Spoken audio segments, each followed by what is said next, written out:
Mesdames et messieurs, vous venez de suivre l'échange entre les deux chefs d'État ici. Du lancement des programmes des systèmes de passation des marchés. Vous donnez l'essentiel de l'information en République démocratique du Congo. Mesdames et messieurs, c'est notre devoir. Bonjour et bienvenue dans ce nouveau numéro d'actualité. Nous sommes en direct de Kinshasa, capitale de la République démocratique du Congo. Question politique au cœur de l'actualité de ces jours, mesdames et messieurs. Souminois Judith Toulouka finalement haï les temps par le porte-parole de Félix Tshisekedi pour dévoiler la nouvelle équipe gouvernementale. Ça fait débat dans la capitale congolaise.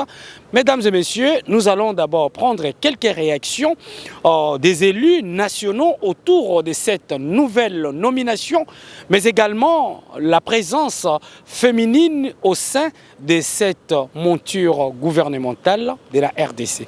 Prenons les réactions, nous allons juste revenir. Je vais parler comme le peuple. Je pense que les attentes sont énormes. Et le fait de voir cette diminution de la taille rassure en temps un peu la population. Parce que déjà, les gens se plaignent, la population souffre. Il était assez temps pour que les choses aillent de l'avant. Donc nous espérons qu'avec ce gouvernement, les choses pourront aller de l'avant. Effectivement, il y a des femmes très présentes. Nous encourageons la présence des femmes. Et ça n'arrive pas tous les jours. Nous disons que c'est un pas le moindre. Mais seulement, vous savez, il faut à un certain moment que les choses soient sérieuses. Et pour moi, je pense qu'il y a à revoir un tout petit peu. Parce que nous pensions vraiment que les choses devraient être dans le sens de bien disposer ces deuxièmes mandats de cette législature. Et donc pour moi, je me dis, la Première ministre a un programme à exécuter et il faudra absolument que ce gouvernement puisse vraiment l'aider. Et pour moi, je ne voudrais pas qu'il y ait une réalité contraire, attendue, mais nous félicitons et nous encourageons la présence de la femme et que ça puisse porter beaucoup de fruits. Donc pour nous, c'est un souhait dans le sens d'aménager les choses et surtout d'aller vers l'évolution de certaines choses et que la population puisse trouver son gain.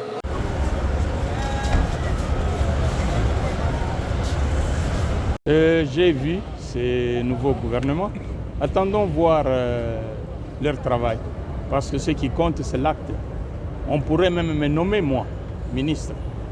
Les noms ne manqueront jamais, mais c'est le travail qui fera la différence. Bon, je n'ai pas aimé, c'est colossal. Je n'ai pas aimé.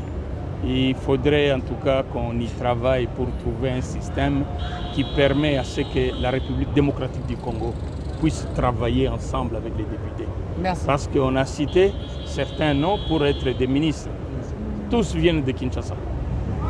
Très peu viennent de l'intérieur. Et souvent, l'intérieur ne reçoit absolument rien de l'exécutif. Donc, ça ne va pas. Je n'ai pas de choix. Il faudrait leur souhaiter. Mais encore une fois, en tant que député, nous allons travailler pour trouver un mécanisme qui permet un changement. On ne va pas aller d'un mandat à un autre, 60 ans plus tard, après l'indépendance. Notre pays ne fait que reculer. Et quand on travaille en reculant, je vous pose aussi la question, est-ce qu'on travaille ? Il y a eu quand même des discussions autour de ce gouvernement, de la sortie de ce gouvernement. Donc j'estime que c'est là rencontrer les attentes des chefs de partis politiques et de regroupements. Donc c'est le plus important. Cette équipe est composée de personnes compétentes, des femmes et des hommes voués au bien-être de nos populations. Et je pense que ça devrait aller et tout ira mieux. C'était le souhait. Rappelez-vous, à la législature passée, nous avions demandé qu'elle soit réduite aussi la taille du gouvernement et en même temps aussi en termes aussi de train de vie qui doit être réduit quand même. J'espère que lorsque le gouvernement viendra, nous avons des observations à faire par rapport à ce qu'ils doivent s'attaquer comme problème. Mais je crois que nous sommes en train de réfléchir par rapport à, peut-être parce que notre budget est mince, mais par rapport au travail, ils sont l'élite de la République. ils méritent quand même qu'ils soient dans des conditions où ils doivent rendre service à la République. Ne raisonnons pas en termes de qui gagne quoi, mais lorsque le revenu de la République augmente, ça doit être partagé. Je pense que le gouvernement a trop traîné et nous ne pouvons qu'être contents ou contentes de voir que le gouvernement Judith est sorti et où nous avons retrouvé plus de 30% des femmes, chose que nous félicitons et nous encourageons les chefs d'État parce que c'est lui le pionnier de la masculinité positive. Il a prouvé en nommant pour la première fois une femme à la tête du gouvernement. Ce que nous demandons à nos sœurs qui sont là, qui ont été nommées, c'est de mouiller leurs blousons, de mouiller leurs pagnes pour montrer à la face du monde que la femme congolaise peut, elle peut apporter un changement dans le vécu quotidien de la population. Nous autres qui venons de l'intérieur, quand on arrive à Kinshasa, on voit que Kinshasa est trop sale et ça ne donne pas une image pour la République démocratique du Congo, notre pays. Donc, que toutes ces femmes-là qui ont été nommées, qu'elles puissent mettre les efforts ensemble pour voir si au moins on peut vendre l'image de la femme congolaise à travers la capitale, qui est la capitale Kinshasa.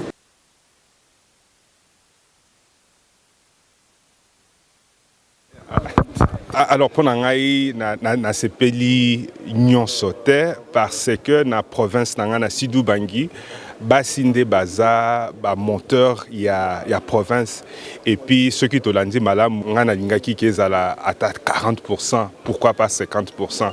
Alors bien sûr moi sindazo kamba gouvernement mais ngana lingaki mingi que non pourcentage ya basi ezala mingi po isepeli sapé bato bazana province na ya Sidou Bangui. Monsieur le journaliste, la question que vous me posez est tellement pertinente que parfois je peux manquer de réponse.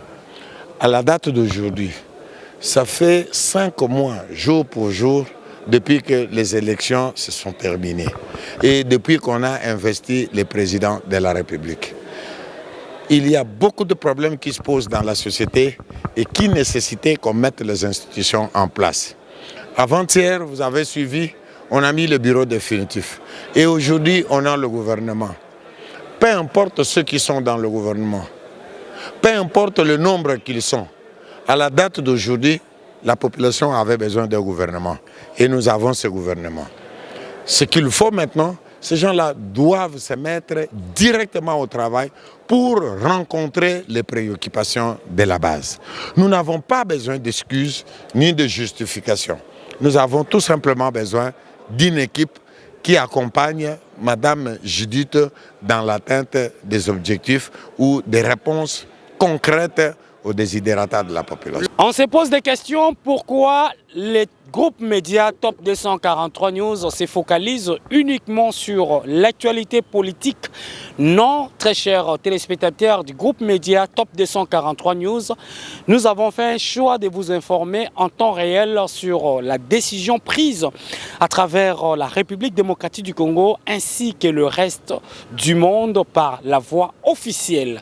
Telle est la mission de votre groupe média Top 243 News pour vous informer en temps réel sur les différents sujets de l'actualité en RDC. Nous venons de prendre les réactions des députés nationaux autour de cette monture gouvernementale. Nous allons rester à l'Assemblée nationale pour la convocation de la plénière de ce mercredi. Mesdames et messieurs, 29 mai 2024, ici en direct, ça sera la première fois, encore 15 ans passés, que Vital Kamerhe répond et perçoit les commandes tout entières de cette chambre basse du Parlement pour s'adresser à travers sa communication vis-à-vis de ceux qui sont ces grands électeurs. Restez connectés pour suivre la communication de Vital Kamerhe, mais également la réaction des députés nationaux juste à l'issue de cette plénière. La séance est ouverte. Honorables députés et chers collègues, je ne vais pas vous rappeler à vous, les représentants du peuple, qu'en ce moment, notre pays est en danger. Et si nous allons dans les formalismes des quorums pour des grands responsables, j'ai mis 12 heures pour qu'effectivement l'alibi des embouteillages ne puisse pas jouer ici. Alors, avec votre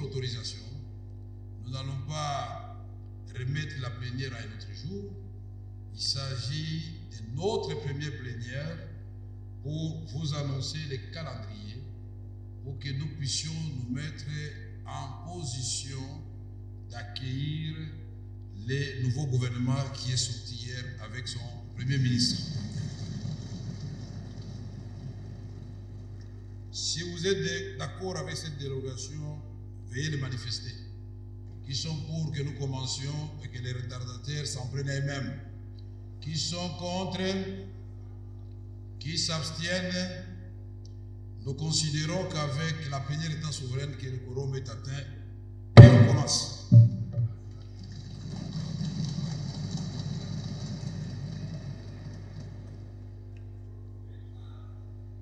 Honorables députés et chers collègues, je voudrais de nouveau vous saluer et vous féliciter pour avoir mérité la confiance du peuple congolais. Et chaque fois, ceci doit nous interpeller sur la responsabilité qui est la nôtre. Nous devons rendre à ce peuple cet amour et cette confiance qu'il nous a manifesté. Le projet d'ordre du jour de notre présente séance comporte un seul point, à savoir la communication du bureau. S'il n'y a pas d'objection, l'Assemblée plénière peut se prononcer à ce sujet. Oui, pour ceux qui sont pour, manifestez-vous. Qui sont pour? Merci. Qui sont contre? Qui s'abstiennent? Au vu des résultats du vote, l'ordre du jour est adopté. Honorables députés et chers collègues, sans plus tarder, nous passons à la communication du bureau. Chers collègues, comme vous le savez tous, conformément aux dispositions de l'article 114 de la Constitution, la session extraordinaire inaugurale de notre législature a pris fin à l'épuisement de son ordre du jour marqué par l'élection et l'installation du bureau définitif le mercredi 22 mai 2024. Dès lors, et conformément aux prescrits de l'article 115 de la même Constitution, nous sommes entrés en plein droit dans la première session ordinaire de l'année 2024 qui s'achève le 15 juin prochain. Pour le temps qui nous reste avant la clôture de cette session, votre bureau a élaboré un calendrier d'activités qui prévoit les matières ci-après. 1. Mise en place des groupes parlementaires, des commissions permanentes et de la commission des sages. 2. Examen et adoption du projet de budget de l'Assemblée nationale pour l'exercice 2025. 3. Examen et approbation du programme du gouvernement suivi de son investiture. 4. Examen du réquisitoire du procureur général près la Cour de cassation aux fins d'instruction. Chers collègues, s'agissant de la mise en place des groupes parlementaires, des commissions permanentes et de la commission des sages, il y a lieu de faire observer que cet exercice est indispensable pour que nous puissions nous conformer aux dispositions de l'article 22 de notre règlement intérieur qui fixe les organes de l'Assemblée nationale. À ce jour, les 6 organes prévus, 2 seulement sont déjà constitués. Il s'agit de l'Assemblée plénière qui existe depuis la validation des mandats des députés nationaux et du bureau qui vient d'être installé. Eu égard à cet état de choses, il nous incombe de parachever la mise en place des 4 autres organes restants. À ce sujet, nous allons commencer par les groupes parlementaires, car leur existence a une incidence sur la composition des 3 autres organes au regard des articles 47, 64 alinéa 2 et 65 alinéa 1er du règlement intérieur de l'Assemblée nationale. À propos des groupes parlementaires, je tiens à souligner que leur organisation et fonctionnement sont déterminés par les articles 58 à 63 de notre règlement intérieur. Honorables députés, chers collègues, pour vous rafraîchir la mémoire, je passe la parole à l'honorable rapporteur pour nous en donner lecture, pour que tout le monde puisse avoir à l'esprit ces articles-là. Honorable rapporteur, vous avez la parole.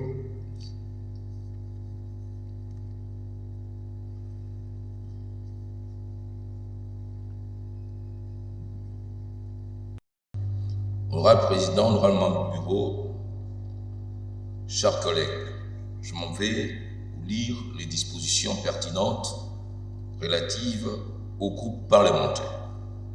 Il s'agit de la section 4, intitulée « de groupe parlementaire ».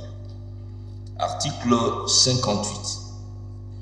Au sens du présent règlement intérieur, le groupe parlementaire est défini comme tout groupe politique formé de membres de l'Assemblée nationale partageant les mêmes opinions politiques. Les groupes parlementaires sont des organes consultatifs au sein de l'Assemblée nationale dans les matières déterminées par le présent règlement intérieur et dans celles pour lesquelles la plénière ou le bureau de l'Assemblée nationale décide de requérir leurs avis et considérations. Les groupes parlementaires comprennent 20 députés au moins. Un député ne peut faire partie que d'un seul groupe parlementaire. Il exerce ses droits une fois au cours de la législature. Un député qui quitte son groupe parlementaire perd le droit de s'affilier à un autre groupe. Il devient non inscrit. Merci. Il en est ainsi du député qui est exclu de son parti. Un député indépendant peut adhérer à un groupe parlementaire de son choix. Le groupe parlementaire sera constitué pour la durée de la législature, sans préjudice des dispositions de l'alinéa précédent. Au cours de la législature, un groupe parlementaire qui cesse d'avoir la moitié au moins de membres requis perd la qualité de groupe parlementaire. Ses membres deviennent de non-inscrits. Article 59. De leur constitution, le groupe parlementaire procède à l'élection de membres de leur bureau respectif composés comme suit. 1. Un président. 2. Un premier vice-président. 3. Un deuxième vice-président. 4. Un rapporteur. 5. Un rapporteur adjoint. Article 60. Selon les ressources de l'Assemblée nationale, le groupe parlementaire bénéficie d'une allocation financière et de l'assistance administrative qui convient pour assurer leur fonctionnement. Le groupe parlementaire tient une comptabilité de la gestion des allocations reçues de l'Assemblée nationale qui peut à tout moment en demander la justification. Article 61. Est interdite la constitution de groupes parlementaires de défense des intérêts particuliers, locaux, claniques, tribaux, ethniques, provinciaux, professionnels ou contraires à l'ordre public. Article 62. Chaque groupe parlementaire adopte son règlement intérieur qui détermine ses structures et son mode de fonctionnement. Après la constitution du groupe parlementaire, son président communique au bureau de l'Assemblée nationale la liste de ses membres, la composition de son bureau ainsi que son règlement intérieur. Toute modification intervenue dans la composition, l'organisation et le fonctionnement d'un groupe parlementaire est communiquée au bureau de l'Assemblée nationale. Le bureau de l'Assemblée nationale transmet au service de la chancellerie pour archivage le règlement intérieur du groupe parlementaire, les listes de leurs membres et toute modification intervenue au cours de la législature. Enfin, article 63, le président du groupe parlementaire en est le porte-parole. Il assure la représentation du groupe auprès du bureau de l'Assemblée nationale. À ce titre, il participe à la conférence de présidents et peut être associé à titre consultatif aux réunions du bureau chaque fois que des besoins. Je vous remercie. Merci, honorable rapporteur. Je crois que les honorables députés ont pris bonne note pour que ceci se passe conformément au prescrit de notre règlement intérieur. Donc, vous vous inscrivez au groupe parlementaire et le groupe parlementaire, pour qu'il soit considéré comme tel, doit avoir au moins 20 membres.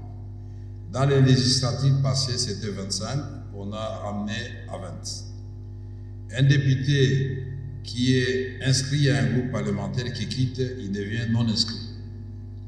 Un groupe parlementaire, pendant la législative, qui perd la moitié de ses membres, se transforme en non inscrit aussi. Et on vous a dit qu'un groupe parlementaire a un bureau qui a un président, un premier vice-président, un deuxième vice-président, un rapporteur.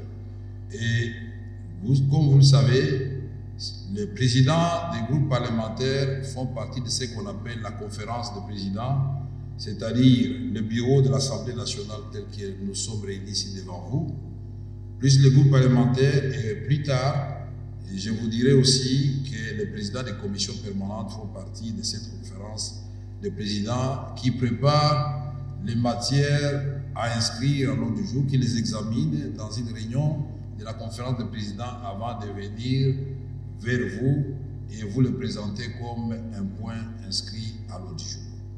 Il y a quelques conseils à vous donner, suivant l'expérience, et pour que les gens se retrouvent dans les différents positionnements des bureaux. Je prends un exemple. Si un groupe parlementaire X a la présidence de la commission ECOFIN, il ne peut pas avoir en même temps et l'ECOFIN et PAJ, ou avoir la présidence de l'ECOFIN et la première vice-présidence. Donc si vous faites cette gymnastique-là dans la solidarité parlementaire qui nous caractérise, vous allez nous ramener un bon travail. De telle sorte que nous nous trouvions tous dans les différentes commissions, groupes parlementaires. Et donc je voudrais, là je crois plutôt que c'était par rapport aux commissions, je suis allé vite en besogne. Pour les groupes parlementaires, c'est strictement les groupes parlementaires. Prenons un exemple. Quel exemple on peut prendre? L'IDPS par exemple. Tous les membres des bureaux sont de l'IDPS, tout comme les membres qui les composent. Ce que j'ai dit plus tôt, c'est pour les commissions permanentes. Il faut retenir ça pour les commissions permanentes, qui sont au nombre de 19 plus la commission des sages. Merci, chers collègues Njoli, pour ces rappels. Honorables députés et chers collègues, vous venez de suivre la procédure pour la constitution des groupes parlementaires dont l'existence va influencer la mise en place des commissions permanentes, du comité des sages et de la conférence des présidents telle que je viens de vous le présenter maintenant. Ainsi compris, le bureau accorde un délai de 3 jours aux honorables députés pour se constituer en groupe parlementaire. Ceci ne doit pas être compliqué, d'autant plus que vous êtes dans le même regroupement politique. Vous avez 3 jours et ce délai court du 30 mai au samedi 1er juin 2024 à 18h. Ici, il est précisé que chaque groupe parlementaire est tenu de déposer au cabinet de l'honorable premier vice-président de l'Assemblée nationale la liste de ses membres, la composition de son bureau et son acte constitutif conformément à l'article 61 alinéa 2 de notre règlement intérieur tel que rappelé par l'honorable rapporteur tout à l'heure. À la prochaine séance, votre bureau communiquera à l'Assemblée plénière la liste de tous les groupes parlementaires qui seront régulièrement constitués. Par la même occasion, sera entamé le processus de la mise en place des commissions permanentes et du comité des sages conformément aux dispositions de l'article 47 alinéa 1er de notre règlement intérieur. Honorables députés et chers collègues, en ce qui concerne l'examen et l'adoption du projet du budget de l'Assemblée nationale pour l'exercice 2025, un comité ad hoc sera mis en place pour son élaboration avant son adoption par la plénière conformément au prescrit de l'article 146 du règlement intérieur. Il sera instruit pour tenir compte de toutes les rubriques aux fins d'un fonctionnement efficient de notre Chambre de manière à mieux répondre aux attentes du peuple qui nous a fait confiance. Ce comité ad hoc tiendra aussi compte des contraintes liées aux innombrables défis auxquels notre pays fait face actuellement.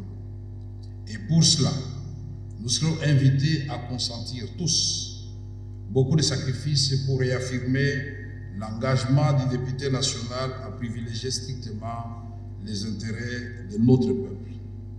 Ceci va redorer l'image du député, croyez-moi, et partant de notre prestigieuse Chambre des représentants du peuple.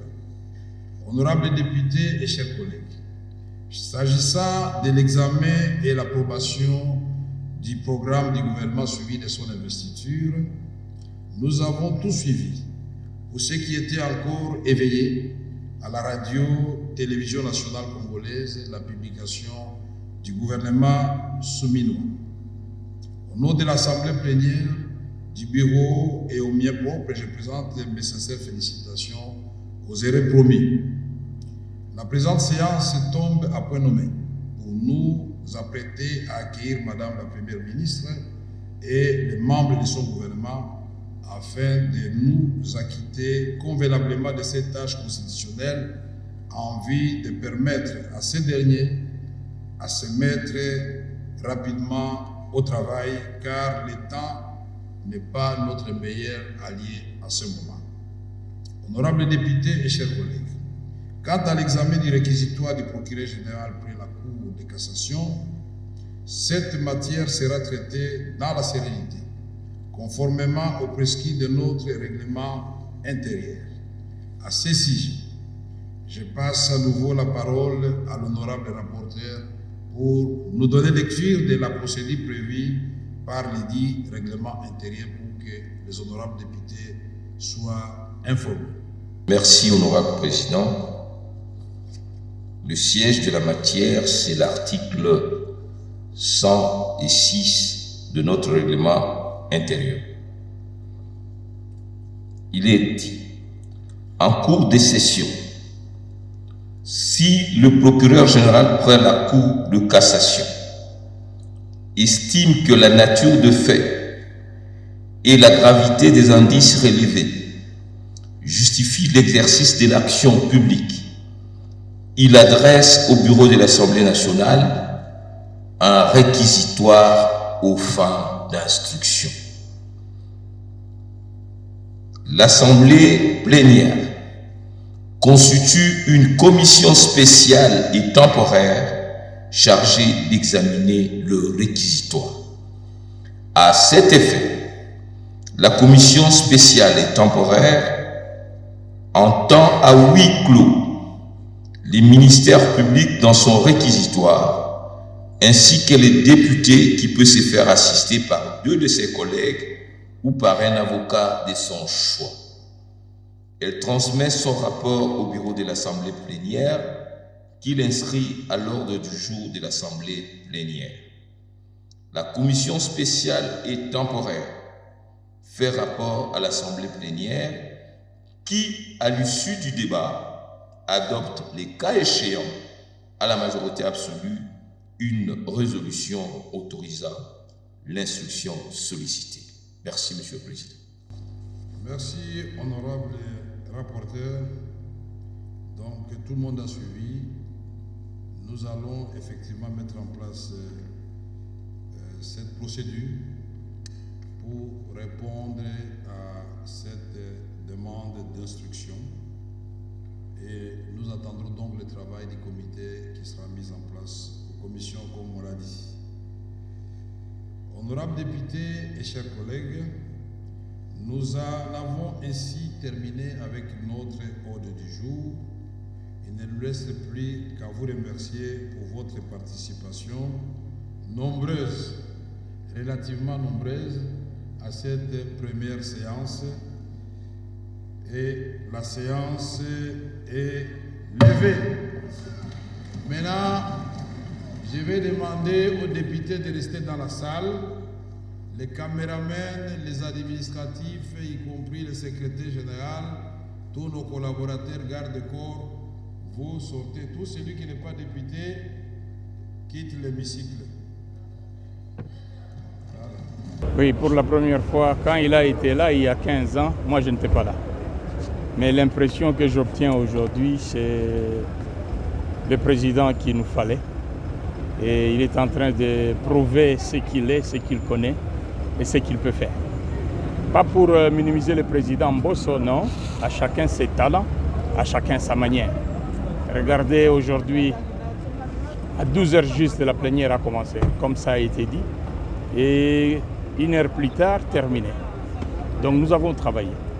Et sur différents points qu'il nous a communiqués, je retiens une seule chose, comme je l'ai dit, c'est l'homme qu'il nous faut. Déjà, c'est quelque chose de louable. Je l'ai toujours accompagné à la télé, comme vous venez de le dire, il y a 15 ans. Et aujourd'hui, nous sommes là avec lui. C'est un exemple à suivre. C'est un monsieur qui a beaucoup d'expérience, donc nous avons beaucoup à apprendre de lui. Moi, je fais partie de ceux-là qui ont été ponctuels, donc je m'en réjouis. Nous avons commencé aujourd'hui et nous espérons qu'avec lui, les choses iront de l'avant. Bon, il y a eu beaucoup de choses qu'on a discutées, mais les choses se sont bien déroulées. Je préfère garder un peu de silence sur certains points, mais vous aurez des éléments bientôt. D'autant plus que c'était en huis clos. Voilà, merci. Et surtout bénir son mandat, qu'elle passe un mandat fructueux et que surtout qu'elle puisse porter beaucoup de fruits. Et nous avons voulu aussi discuter par rapport à certains points. Vous savez qu'il y a eu déjà 4 points à l'ordre du jour au jour d'aujourd'hui. Et vers la fin, vous savez, c'est notre première expérience. Et donc avec elle, elle est réélue de Lubudi. Moi, je suis élu double brassard de Lubumbashi. Et donc il était question aussi, comme aîné, que nous puissions approfondir un tout petit peu la toute première séance plénière que nous venons de partager avec elle. Oui, mais après un long moment d'attente, nous nous retrouvions, nous les élus du peuple, avec un président qui a le souci de voir cette chambre basse travailler efficacement au profit de nos populations. Et c'est ce qui est le plus important. Donc il est revenu avec des bonnes idées et de bonnes stratégies pour la bonne marche et la bonne gouvernance de notre pays. Que la solidité s'installe et la responsabilité même. Très bien, je crois que c'est une bonne leçon pour les autres collègues qui sont habitués à être en retard et à ne pas travailler d'assiduité. Je crois que c'est bien aussi. Ah non, pour nous, Nazaki vraiment impressionné parce que le baki que Ezan à 12 heures.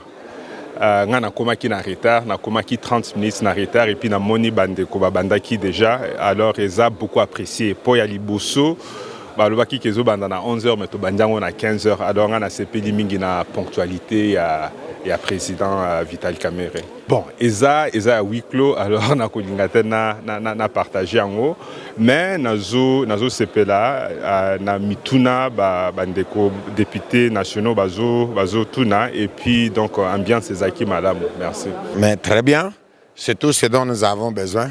Je dois te dire que moi, à l'école normale où j'ai étudié, quand le directeur de discipline ou le préfet t'appelle à midi, il faut arriver à midi moins 5. Et donc, la ponctualité fait partie de l'éducation. Et je crois que nous félicitons le président Vital Kamerhe et surtout nous l'invitons à persévérer dans ce qu'il vient de faire comme inauguration, comme changement de mentalité. Personnellement moi-même, je respecte l'heure parce que ce n'est pas aujourd'hui que je commence les affaires d'État. J'ai été ministre pendant 10 ans au Nord Kivu, j'ai été directeur de cabinet du gouverneur de province militaire, donc je sais que vaut le respect des temps. Et moi, je ne peux que demander à mes collègues qui sont là de pouvoir nous mettre au travail parce que la population attend beaucoup de nous. La communication, Vital, c'est un homme politique congolais qui connaît l'histoire et les rouages de ces pays et nous attendons aussi beaucoup de lui parce qu'il est notre représentant au niveau de l'hémicycle c'est lui qui tient de main de maître le perchoir de l'Assemblée. Et nous allons pouvoir l'accompagner pour qu'il puisse atteindre ses objectifs. Mesdames et messieurs, merci pour votre attention, très chers fidèles abonnés du groupe Média Top 243 News. Vous qui nous avez suivis partout à travers le monde pour de l'actualité politique en République démocratique du Congo. Vous avez suivi les réactions juste après la sortie officielle de la nouvelle équipe gouvernementale qui sera exécutée par la première ministre Judith Suminwa Tuluka. Mesdames et messieurs, vous venez de suivre également les réactions des différents députés nationaux qui se sont exprimés juste après cette monture gouvernementale ici en RDC. Par la même occasion, nous avons eu le temps de vous présenter les discours de Vital Kamerhe qui a convoqué une plénière ici en direct de la Chambre basse du Parlement. Une plénière qui s'est focalisée sur sa communication mais également ses échanges avec les différents députés nationaux sur l'investiture du gouvernement Judith Suminwa. Mesdames et messieurs, vous avez également eu le temps d'avoir les points chauds autour de cette plénière, mais surtout les députés ont exprimé leur point de vue sur cette ponctualité dont il manquait ces moments opportuns. Plénière convoquée à midi, 13h, cette plénière a pris fin. Voilà ce qui a répondu aux satisfactions des élus nationaux. Vous avez également eu le temps de comprendre l'actualité de ces 15 dernières heures ici dans la capitale congolaise. Restez connectés pour nous suivre sur votre chaîne YouTube Top 243 News Télévision, mais également sur notre site internet www.top243news.com. Restez connectés. À très bientôt dans un nouveau numéro d'actualité sur la RDC ainsi que le reste du monde. Clin d'œil spécial pour Alistair Makila de nous avoir assisté sur le plan audiovisuel. À très bientôt. Pour vous informer de l'essentiel de l'actualité en République démocratique du Congo, il vous suffit de vous abonner sur Top 243 News TV, également nous lire sur www.top243news.com. Au nom de toute la rédaction, nous vous remercions.